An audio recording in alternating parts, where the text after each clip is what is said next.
Hər birinizə salam dostlar, kanalıma xoş gəlmisiniz. Necəsiz? Ümid edirəm ki, yaxşısınız. Əvvəla bunu qeyd etmək istəyirəm ki, mənim avqust ayının 23-ü təlimim oldu və ilk onlayn təlimim idi. Və bu təlimi YouTube platformasında da paylaşmaq üçün hazırda qısa bir şəkildə sizlərə təlimin məğzini və burada danışdıqlarımı slayd üzərindən göstərirəm. Kanalıma ilk dəfə gəlirsinizsə, mən Gül Zeynalova və 3 ildir ki, YouTube platformasında gənclərin, abituriyentlərin maariflənməsi üçün bir-birindən fərqli mövzularda videolar çəkirəm. Bununla yanaşı, bu kanaldan əlavə dərs kanalım var ki, o kanalı da aşağı etiketləmişəm. Daxil ola bilərsiniz, abunə ola bilərsiniz. Orada isə videolar paylaşım edirəm və özüm dərs keçirəm, öz kursum var. Azərbaycan dili, ədəbiyyat və tarix fənlərini tədris edirəm. Qısa bir müddətdə proqramı təhvil veririk və belə deyim, mükəmməl şəkildə öyrənirik. Əgər istəyirsinizsə, nömrə ilə əlaqə saxlaya bilərsiniz, aşağı yazmışam.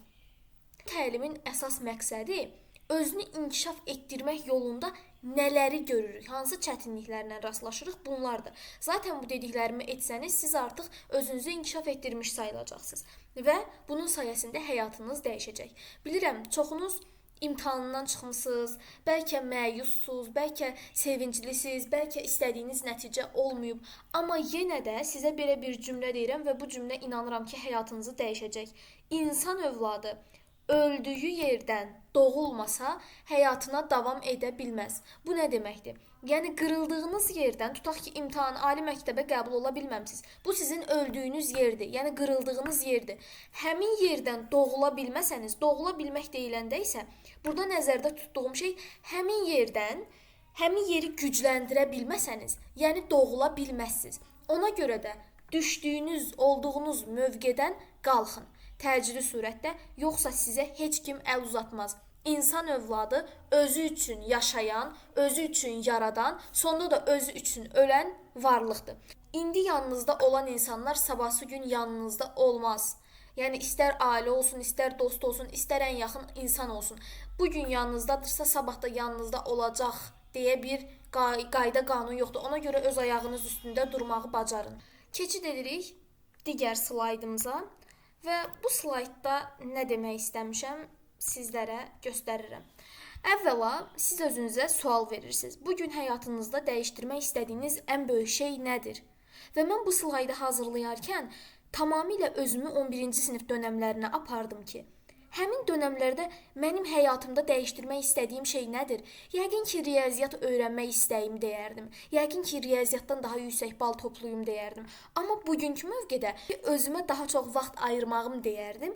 Niyə? Çünki o qədər iş, güc, universitet həyatı, təhsil, təlim, vaxt qalmır, özümə ayırmağa vaxtım qalmır. Yəqin bugün bu sualın cavabını bu şəkildə verərdim. O sualı, yəni bayaq dediyim riyaziyyat sualını verəndə 16 yaşım var idi, indi 19 yaşım var. 3 il əvvəlin söhbətidir və bugün arasındakı bu uçurumu özünüz görə bilirsiniz.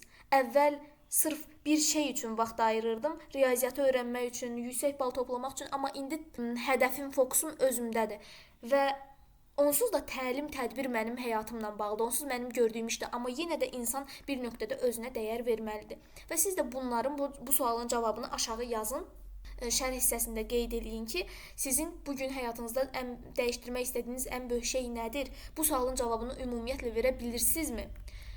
Gəldik, özünü inkişaf nədir? Özünü inkişaf çox vaxt insanlar tərəfindən fərqli başa düşülür. Məsələn, 11-ci sinif, 10-cu sinif və ya 15-17 yaş aralığında olan şəxslər özünü inkişaf deyiləndə yəqin ki, yeni bilgilər öyrənmək, ali məktəbə qəbul olmaq kimi qəbullanır. Amma artıq 20 yaşlarında olan gənclər isə bunu müxtəlif tərəflərdən izah edə bilir ki, özünü inkişaf nədir? Özünü inkişaf təlim tədbirə qoşulmaq, getmək deyil. Özünü inkişaf etdiyini gördüyün andan başlayan bir xüsusiyyətdir. Və özünü inkişaf nədir sualına burada belə bir cümlə yazmışam ki, səhər 5-də durmaq, hər gün 10 kitab oxumaq deyil. Bu, davamlı seçim və istiqamətdir. İnsanlar günümüzdə, məsələn, müxtəlif sosial şəbəkələrdə ad çəkmək istəmirəm, amma bugün 5 kitab oxudum, bugün saat 5-in 10-da durdum, bunları mən də eləmişəm. 10 kitab oxudum, 10 səhifə kitab oxudum. Dostlar, özünü inkişaf bu deyil. Özünüzü inkişaf etdirmək üçün saat 5-də durmağa ehtiyac yoxdur. Və ya hər 5-də duran özünü inkişaf etdirmiş sayılmır. Hər 10 kitab oxuyan özünü inkişaf etdirmiş sayılmır. 10 kitab oxuyursan özün üçün, məlumat almaq üçün, amma özünə sual ver. Sən həqiqətən özünü inkişaf etdirirsənmi bu 10 kitabı oxuyaraq? Yəqin ki, cavabın yox olar. Dostoyevskinin İdiot kitabını oxudum. 11-ci sinif ərəfəsində və ya 10-cu sinif. Kitabdan heç bir şey başa düşmürəm. Kitab oxuyanlar onsuz bilir ki, Dostoyevskinin kitablarında başlayırsan, oxuyursan 15-20 səhifə. Bir də baxanda görürsən ki, oxuduğun şey əslində məktubuymuş. Belə bir məqamlar var. Kitabları mən də oxuyuram. Mən də bütün gün oxuyuram, nəsə edirəm, çalışıram, amma özümü inkişaf etdirdimmi? Sualını verəndə cavabını əksər hallarda yox tapıram. Ona görə də artıq özümü inkişaf etdirə bilmədiyim, etdirmədiyim sahələrə vaxt ayırmıram. Və özünün inkişaf müxtəlif sahələrdən izah edilir. Təhsil sahəsi, burada yeni bilik, bacarıq əldə etmək, mental inkişaf, yəni düşüncə tərzi, intizam, özünü tanımaq, karyera, CV, internship, networking, new skills, yəni yeni bacarıqlar, həmçinin şəxsi həyat, münasibətlər, sağlam rutin. Özünün inkişaf bu dördünün cəmidir. Dördünün ortaq cəhətidir. Siz özünüzü inkişaf etdirən zaman yeni bilik, bacarıq da əldə etməlisiniz, mentalınızı da inkişaf etdirməlisiniz, düşüncə tərzinizi formalaşdırmalısınız, münasibətlər, sağlamlıq, hobbilər, bunlara da vaxt ayırmalısınız. Networking, yəni əlaqələr, new skills, yəni yeni bacarıqlar, CV, bunların hər birini, dördünü birdən etdiyiniz anda siz özünüzü inkişaf etdirmiş sayılırsınız. Desəniz, mən bunun dördünü necə edim? İnsan övladı olduğu halın daha yaxşısı ola bilər. Özünün daha yaxşı səviyyəsinə çıxa bilər. İnsan aliləşmək üçün əlində olan hər şeyin daha yaxşısını eləyə bilər. Və mən inanıram ki, hazırda bu dəqiqəyə qulaq asan insanlar bu cümləni biraz fikirləşir, biraz düşünür. Olduğunuz halın daha yaxşısı ola bilər. Belə bir tanışım var. İndi ad çəkmək istəmirəm. Bəlkə video qarşısına çıxdı. Yüksək nəticə toplayıb, nəticəsini demək istəmirəm. Yəni 700 üzərindən yüksək nəticədir. Bu insanın əldə etdiyi bir uğur yoxdur. Bu insan ekstra bir şey etmir. Sadəcə bilirsiniz nədir? Valideyni də özü də belədir. Özü çox da demir, amma valideynləri daha çox bunu deyir. Mənim ... ya qızım ya da oğlum yüksək nəticə toplayıb, ali məktəbə daxil olub. Ha, bu qədər nəticə. Nə olsun? Nəticəsi nədir? Yüksək nəticə toplayıb. Hə, bundan sonra nə edib? Heç bir şey bilmir. İngilis dili, dil vəziyyəti normal deyil. Sosiallıq yoxdur. Networking yoxdur. Düzdür, hobbilər ola bilər. Hobbilər gələcəyinə təsir edirmi? Etmir. Təhsil səviyyəsi yaxşıdır. Bəs bunun geridə qalan o nəzərdə tutduğumuz mental inkişaf, karyera, şəxsi həyat, bu məsələləri nə oldu? Bu məsələnin cavabını tapa bilmir. Övladlarınızı qısıtlamaqdan əl çəkin. Həmin şəxsin səbəbi budur ki, valideyn əhatəsindədir. Valideyn onu nəfəs almağa imkan vermir. İcazə vermir. Və özü də valideyninin çəkdiyi sərhədin daxilində qalmağı seçib. Sonra gəlib insanlara bilirsiniz nə deyirlər? Məsələn, ən çox eşitdiyim söz, Gül çox özünü sərbəst ifadə eləyə bilir, çalışqandır. Mən bunları anidən doğulanda mənə yüklənməyib bu. Mən bunları əziyyət çəkərək əldə eləmişəm. Mən inanıram ki, buradakı əksər tələbələrin, bunu izləyən əksər gənclərin problemi budur ki, kənardakı insanlar onlara baskı edir. Dostlar, olduğunuz mövqe yaxşıdırsa, sizi pisləyənlər, sizin sanki heç bir şey etməmiş kimi davrananlar çox olur.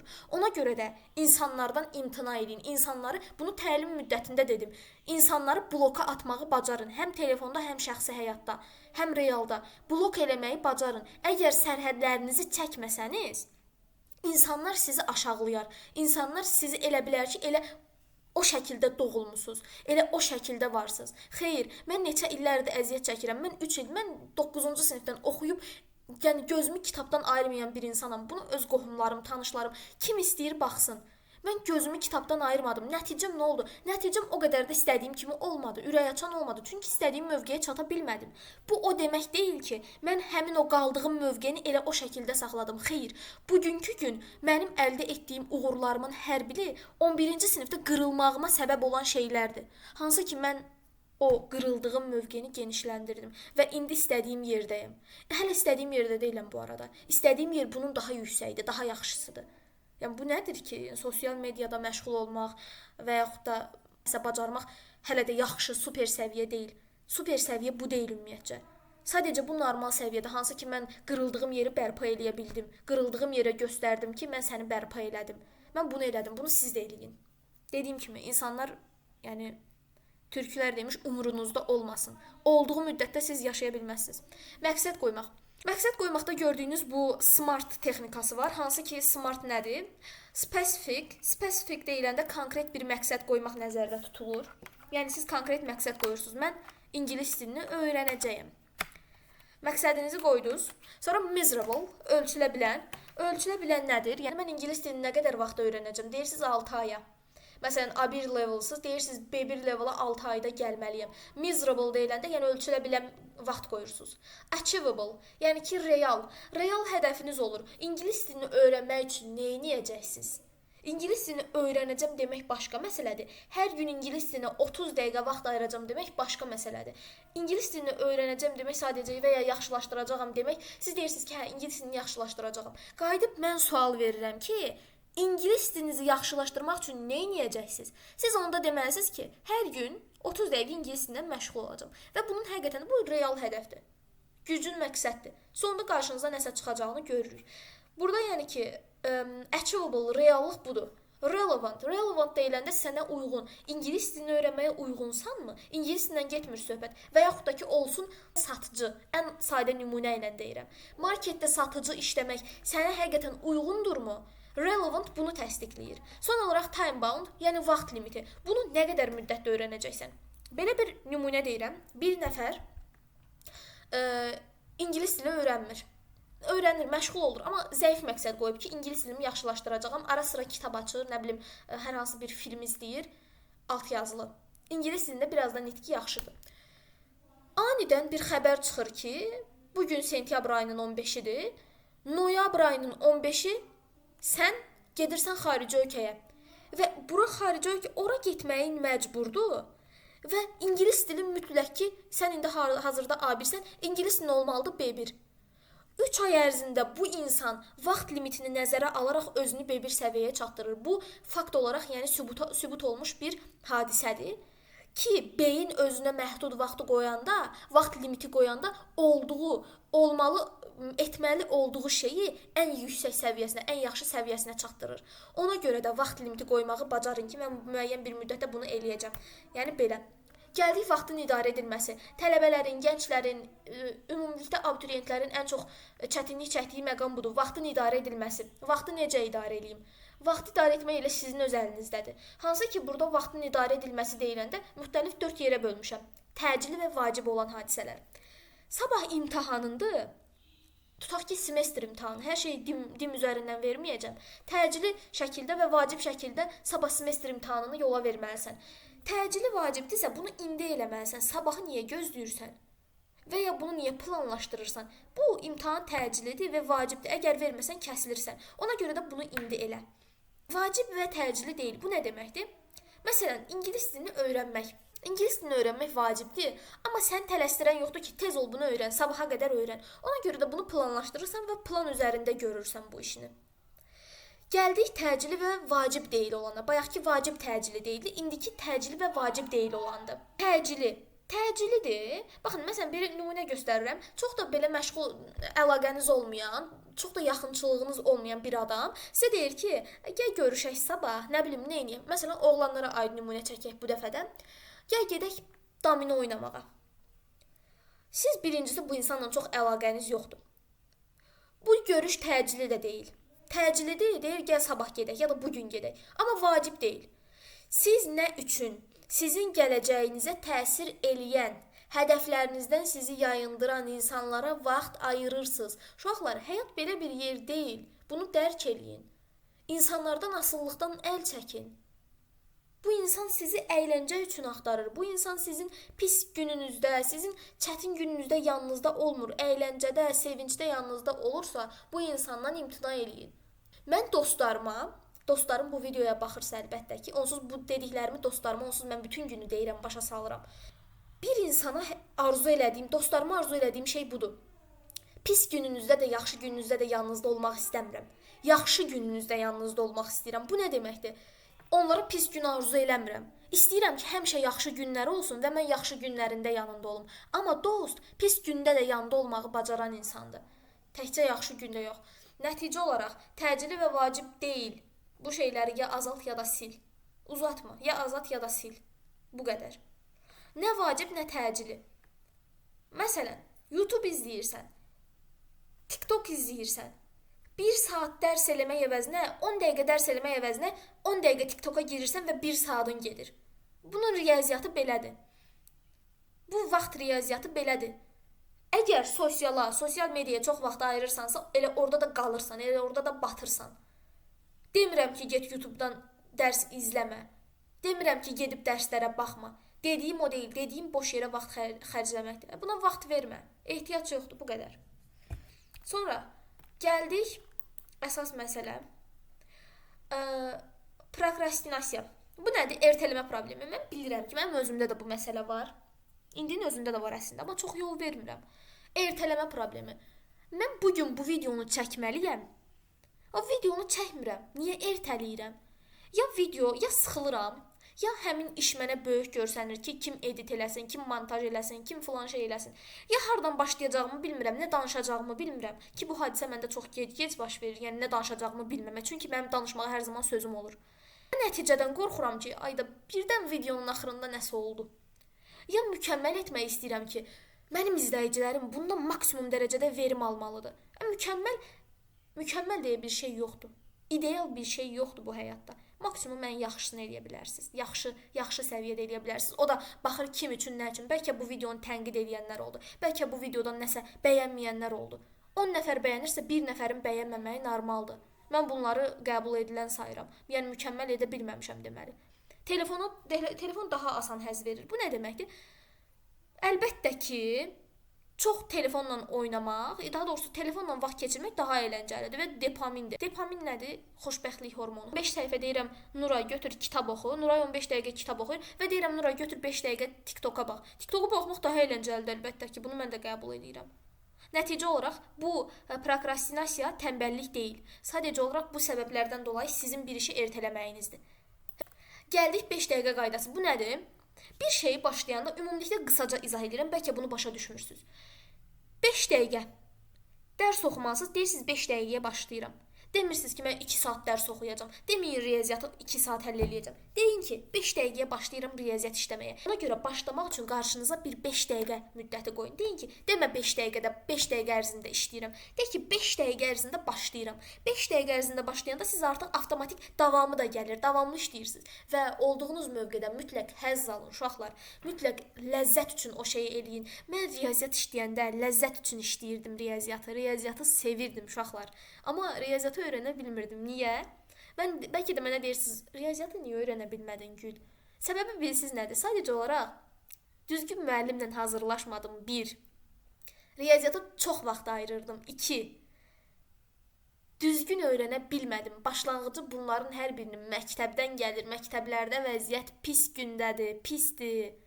Dərs keçən yoxdur. Müəllim şagirdə sadəcə bir uşaq gözündə baxır, müəllim şagirdə öyrətmək məsuliyyətini dərk etmir.